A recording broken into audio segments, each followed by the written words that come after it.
জীবনে মনে রাখবি যে যারা বড় লোক, যাদের টাকা পয়সা আছে, কোটি টাকার উপরে যাদের সম্পত্তি আছে, পয়সা আছে, তারা তো এমনিই বড়।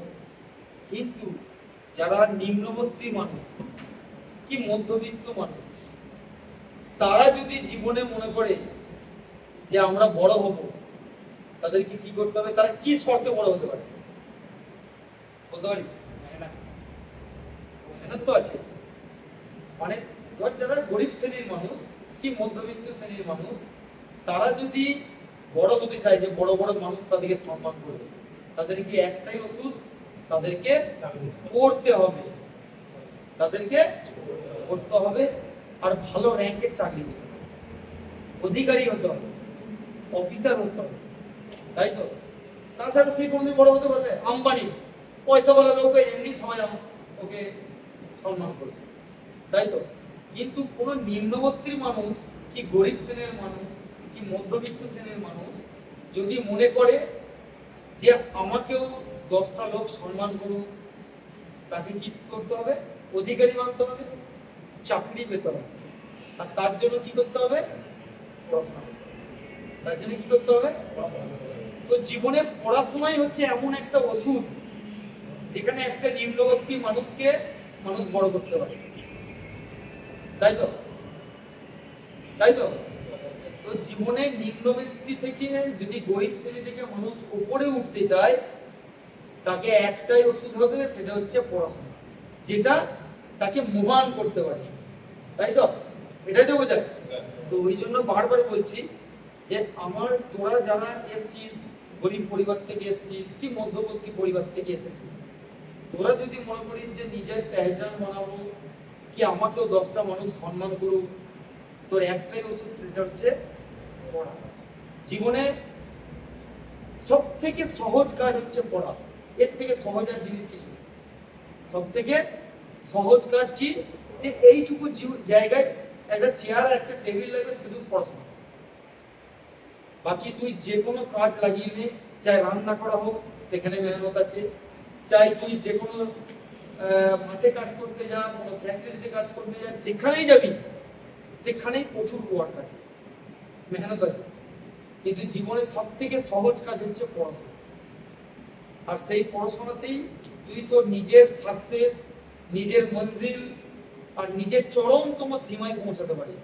আর তোর বাবার, তোর মায়ের, তোর প্রত্যেকটা পরিবারের ছোট ছোট স্বপ্নগুলোকে পূরণ করতে পারিস। ঠিক আছে?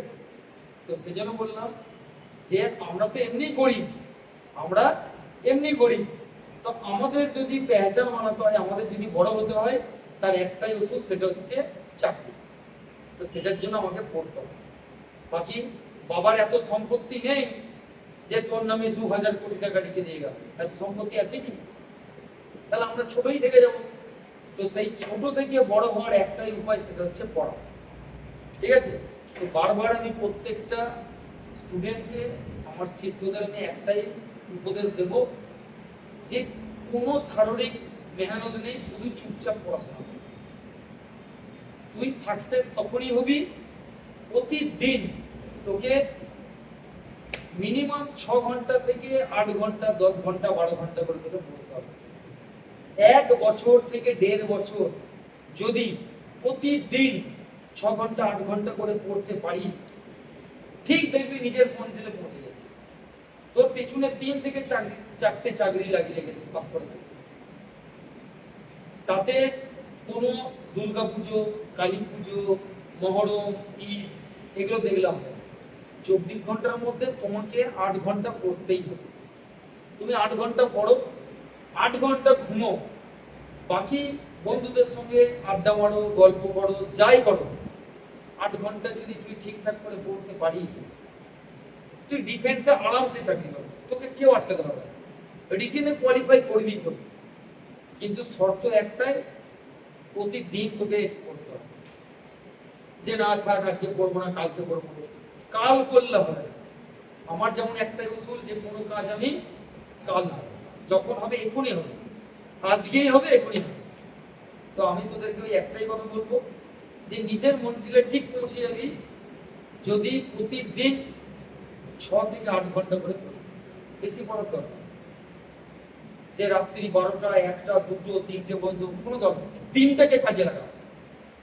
দিনটা দুপুরে যে আজকে ফিজিক্যাল করে এসেছি স্যার, আজকে 8-10 কিলোমিটার দৌড়ে নিয়েছি, তারপর আবার স্যার এখানে 10:30 1:30 2 পর্যন্ত রিটেন ক্লাস চলেছে, স্যার একটু শুতে হবে না, শুলে হবে। তুমি ট্রেনিং সেন্টারে গিয়ে কেউ তোকে শুতে দেবে না দিনের বেলা। তুমি সেখানে 2:30 3টের সময় খাওয়া দাওয়া করে ডিনার করে লাঞ্চ করে পড়ো, 5টা পর্যন্ত পড়ো। যেখানে রাত্রি তুই 2টো পর্যন্ত পড়ছিস, সেখানে 2 ঘন্টা 3টা কাজে লাগে দুপুর বেলাটা। রাত্রিবেলা মোটামুটি 11টা 11:30 12টা শুরু। ঠিক আছে, রিভিশন, যে পড়াটা করছিস রিভিশন বারবার করতে হবে। তুই নতুন পড়া পড়লি আর না পড়লি, তুই নতুন পড়া যদি এক কথা পড়িস, তোকে প্রতিদিন 3 কথা রিভিশন করতে হবে। কেননা আমি 10 দিন আগে কি দিয়ে ভাত খেয়েছি দুপুরবেলা মনে আছে কারুর? কারুর মনে নেই। আমি আজকে দুপুরে কি দিয়ে ভাত খেয়েছি মনে আছে, কিন্তু 10 দিন আগে আমি কি দিয়ে দুপুরবেলা ভাত খেয়েছি কেউ বলতে পারবি? বলতে পারবি। তো সেই জন্য বলছি যে আজকে ম্যাডাম পড়িয়ে গেল, স্যার পড়িয়ে গেল, আজকে ঠিক বুঝে যাবি, কিন্তু এটা 10 দিন পরে যখন জিজ্ঞেস করবো বলতে পারবি না। তো সেটাকে বারবার রিভিশন করো। স্যাররা ম্যাডামরা যে হোমওয়ার্কগুলো দিচ্ছে সেগুলোকে পড়ো, আর সপ্তাহে 2 দিন 3 দিন করে রিভিশন করো। একটা নির্দিষ্ট ডেট বানাও যে এই ডেটে আমি এই চ্যাপ্টারগুলোকে রিভিশন করব। যে আজকে ম্যাথেরটা রিভিশন করলাম, কালকে রিজনিংটা রিভিশন করলাম, পরশুদিন হিন্দিটা রিভিশন করলাম, তারপরে আমি জিকে গুলো রিভিশন করলাম, এরকম করে রিভিশন দেখবি ঠিক তোর মঞ্জিলে পৌঁছলে। আমি বলছি যদি মিনিমাম 6 ঘন্টাও যদি কেউ রীতিমতো প্রতিদিন করতে পারে, তার কাছে এসএসসি জিডি ডাব্লিউবিপি কি রেল আরপিএফ কোয়ালিফাই করা কোনো ব্যাপারই না। আর ফিজিক্যাল জানিস তো আমি কমান্ডো, আমার প্রত্যেকটা স্টুডেন্টকে আমি ঠিক কমান্ডোই করি। চাহে তোদের দুপুর 2টোর সময় ফিজিক্যাল হোক, আর না হলে রাত্রি 2টোর সময়ই বিয়া হোক, রাত্রে যদি ঘুমের ঘোরেও দৌড়াতিস তবুও পাস করবি, আর দুপুরবেলা যদি বিনা না খেয়েও যদি 2টোর সময় দৌড়াস তাতেও পাস করবি। আমি সেরকম ভাবেই তৈরি। আমি যে সপ্তাহে যে কটা দিন ফিজিক্যাল করাচ্ছি সেটা কামাই করি, ঠিক পাস করে যাবে। অনেক একাডেমিতে সকালে বিকেলে সকালে গিয়ে বলছি পড়া, আমার এক টাইমে যদি আমি ঠিকঠাক করে তোদের যা পড়াই অনেক দূরে এগিয়ে যাবি, চোখ বুঝে পাস করবি, কেউ আটকাতে পারবে না। ঠিক আছে, যাকে সকাল বিকেল 2 টাইম পড়ানো দরকার হবে আমি তাকে ঠিক ডেকে নেব। বাকি যারা তৈরি হয়েই আছিস তাদেরকে আমি ডাকবো। ঠিক আছে, এসএসসি জিডির পরীক্ষা স্টার্ট হয়ে গেছে। আমার জানিস তো একটাই হিদায়তে, কোমরে ট্যাগ, আর এখান থেকে কোথায় আমাদের কার্গিল স্কুলের গেট, টাচ এন্ড ট্যাগ। ঠিক আছে, তো প্রত্যেকটা স্টুডেন্টকে আমি বলেছিলাম নিজের নিজের ট্যাগ নিয়েই মাঠে যাবে। ঠিক আছে, আজকে সারাদিন রেস্ট হয়েছে তো? রেস্ট করেছিস? কালকে পিটি করতেই হবে।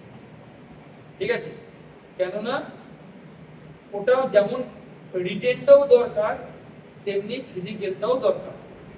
না হলে এই যারা 2025 সালে যারা জিডি পেয়েছে এমন এমনও স্টুডেন্ট ছিল যাদের 130 35 32 করে নাম্বার ছিল, কিন্তু ফিজিক্যাল কোয়ালিফাই করতে পারেনি। তো সেজন্য বললাম যে ফিজিক্যালটাও দরকার যতটা রিটেন দরকার। রিটেন যেমন কোয়ালিফাই করার জন্য আমাকে প্রতিদিন 8 ঘন্টা 10 ঘন্টা করে পড়তে হচ্ছে, তেমনি ফিজিক্যালটাও আমাকে প্রতিদিন 2 ঘন্টা করে দিতে হবে গ্রাউন্ডে, তারপরে আমি আমার নিজের মঞ্জিলে পৌঁছাবো।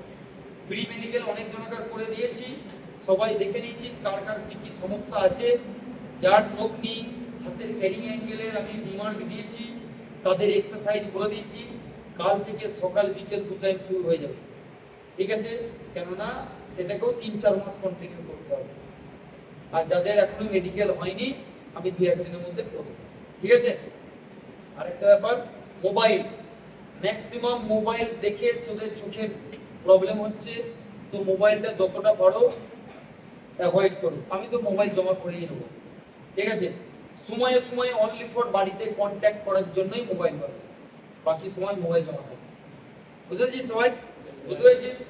চলো, কালকে জিকে ক্লাস আছে, জিকেটা পড়ে নেবে সবাই। চেষ্টা করো নিজের পিডিএফ বার করে নাও।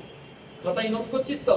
আমি খাতা কিন্তু সবাইকার চেক করবো, কোনো স্যারের কোনো ক্লাস যেন আমি দেখি না যে ওই সব কপি হয়ে আছে। আমি খাতা প্রত্যেক জনকার যখন খুশি চেক করে নেবো, দে তোর খাতা দে, তোর জিকের খাতা দে, তোর ম্যাথের খাতা দে, ঠিক আছে? তো বারবার একটা কথাই বলবো, সেটা হচ্ছে যে আমরা এখন গরিব পরিবার থেকে এসেছি, আমাদের যদি বড় হতে চায়, বড় হতে হয়, আমাদের একটাই ওষুধ, সেটা হচ্ছে পড়াশোনা। সেটা হচ্ছে পড়াশোনা। পড়াশোনা করো। ঠিক, আমিও একটা ছোট্ট গ্রাম থেকে উঠে এসেছিলাম, ছোট্ট একটা গ্রাম থেকে উঠে এসেছিলাম। আজকে দেখ বর্ধমান টাউনে কিছু না হলে দেখছিস তো কতজন আমাকে চিনেছে। আমি চাই তোরা আমার থেকেও বড় হ। আমার আশীর্বাদ, আমার প্রেম, ভালোবাসা সব সময় তোদের কাছে আছে, ঠিক আছে? আমি সবাইকে আমার নিজের ছেলের মতো, মেয়ের মতো করেই ভালোবাসি। আর যতটা গাইড আমার করা দরকার সেটা আমি অবশ্যই করব। কেননা বাবা মারা বহু আশা নিয়ে আমার কাছে পাঠিয়েছে, আমাকে আমি অধঃপতনে যেতে দেবো না। কেননা আমি যে বাবা মা এখানে পাঠিয়েছে, বাবা মা মনে করছে ছেলে তো আমার পড়ছে, তো সেই আশা, সেই একটা আশা, সেটা আমি ভাঙতে দেবো। তার জন্য আমার ওষুধ তো আছে, আমি ঠিক পড়া করিয়েই নেব। কারণ ওই বাবা মাকে আমি ধোকা দিতে পারবো না। কারণ বাবা মা রক্ত জল করে এখানে পয়সা মেটাচ্ছে, তোদের মেসের খরচা, তোদের টিউশনি খরচা, তোদের এটা সেটা যা পয়সা লাগছে, তো সেই পয়সা আমি বিফল হতে দেবো, বুঝতে পারছিস? তো পড়া কেমন করে পড়িয়ে নিতে হবে সেটা তো আমি ভালো করেই জানি, জানি তো? হ্যাঁ, পড়ছে তো পিঠে, আর এরকম পড়বে, ঠিক আছে? কিন্তু পড়াশোনাটা ঠিকঠাক করে করো, ফিজিক্যালটা ঠিকঠাক করে করো, দেখবি ঠিক নিজের মঞ্জিলে পৌঁছে গেছিস। দেখবি 2-3টে চাকরি পেয়ে গেছিস, একটা নয়, দেখবি 2-3টে চাকরি পেয়ে গেছিস।